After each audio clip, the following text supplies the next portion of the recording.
Imamat pasal 6. Tuhan berfirman kepada Musa, apabila seseorang berbuat dosa dan berubah setia terhadap Tuhan, dan memungkiri terhadap sesamanya barang yang dipercayakan kepadanya, atau barang yang diserahkan kepadanya, atau barang yang dirampasnya, atau apabila ia telah melakukan pemerasan atas sesamanya, atau bila ia menemui barang hilang dan memungkirinya, dan ia bersumpah dusta dalam perkara apapun yang diperbuat seseorang, sehingga ia berdosa. Apabila dengan demikian ia berbuat dosa dan bersalah, maka haruslah ia memulangkan barang yang telah dirampasnya, atau yang telah diperasnya, atau yang telah dipercayakan kepadanya, atau barang hilang yang ditemuinya itu, atau segala sesuatu yang dimungkirinya dengan bersumpah dusta. Haruslah ia membayar gantinya sepenuhnya dengan menambah 1/5. Haruslah ia menyerahkannya kepada pemiliknya pada hari ia mempersembahkan korban penebus salahnya. Sebagai korban penebus salahnya, haruslah ia mempersembahkan kepada Tuhan seekor domba jantan yang tidak bercela dari kambing domba yang sudah dinilai menjadi korban penebus salah, dengan menyerahkannya kepada imam. Imam harus mengadakan pendamaian bagi orang itu di hadapan Tuhan, sehingga ia menerima pengampunan atas perkara apapun yang diperbuatnya, sehingga ia bersalah. Korban bakaran. Tuhan berfirman kepada Musa, perintahkanlah kepada Harun dan anak-anaknya, inilah hukum tentang korban bakaran. Korban bakaran itu haruslah tinggal di atas perapian, di atas mezbah, semalam-malaman sampai pagi.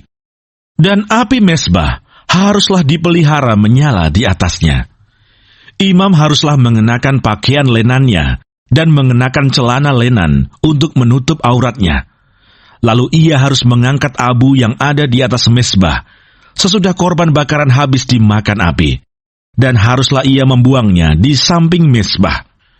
Kemudian haruslah ia menanggalkan pakaiannya dan mengenakan pakaian lain, lalu membawa abu itu keluar perkemahan ke suatu tempat yang tahir.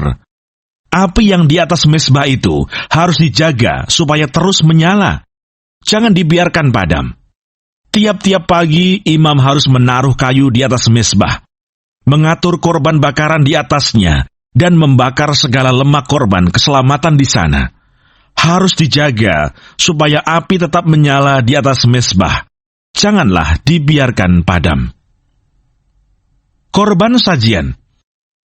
Inilah hukum tentang korban sajian. Anak-anak Harun haruslah membawanya ke hadapan Tuhan, ke depan mezbah.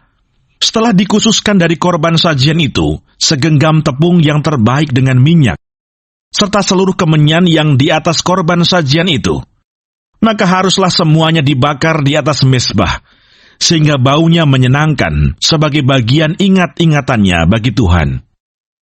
Selebihnya haruslah dimakan oleh Harun dan anak-anaknya. Haruslah itu dimakan sebagai roti yang tidak beragi di suatu tempat yang kudus. Haruslah mereka memakannya di pelataran kemah pertemuan. Janganlah itu dibakar beragi. Telah kuberikan itu sebagai bagian mereka daripada segala korban api-apianku. Itulah bagian maha kudus, sama seperti korban penghapus dosa dan korban penghapus salah. Setiap laki-laki di antara anak-anak Harun haruslah memakannya. Itulah suatu ketetapan untuk selamanya bagi kamu turun-temurun. Itulah bagianmu dari segala korban api-apian Tuhan. Setiap orang yang kena kepada korban-korban itu menjadi kudus. Tuhan berfirman kepada Musa, inilah persembahan Harun dan anak-anaknya yang harus dipersembahkan oleh mereka kepada Tuhan pada hari ia diurapi.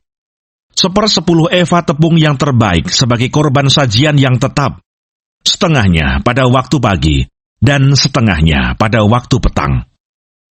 Haruslah itu diolah di atas panggangan bersama-sama minyak.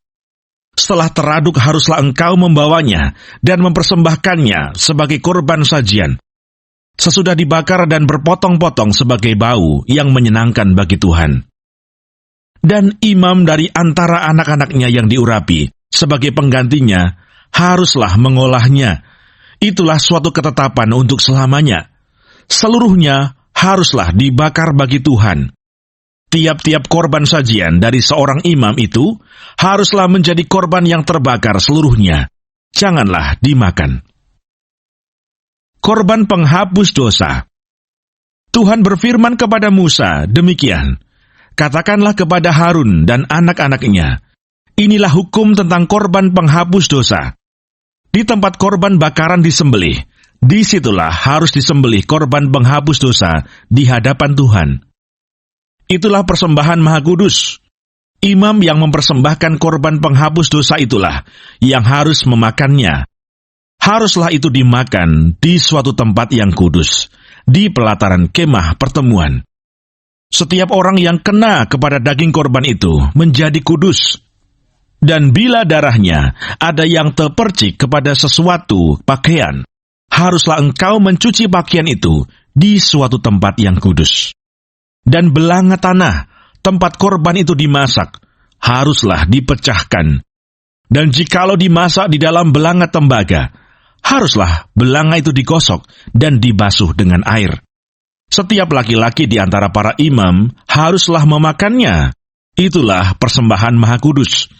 Tetapi setiap korban penghapus dosa yang dari darahnya dibawa sebagian ke dalam kemah pertemuan untuk mengadakan pendamaian di dalam tempat kudus, janganlah dimakan, melainkan dibakar habis dengan api."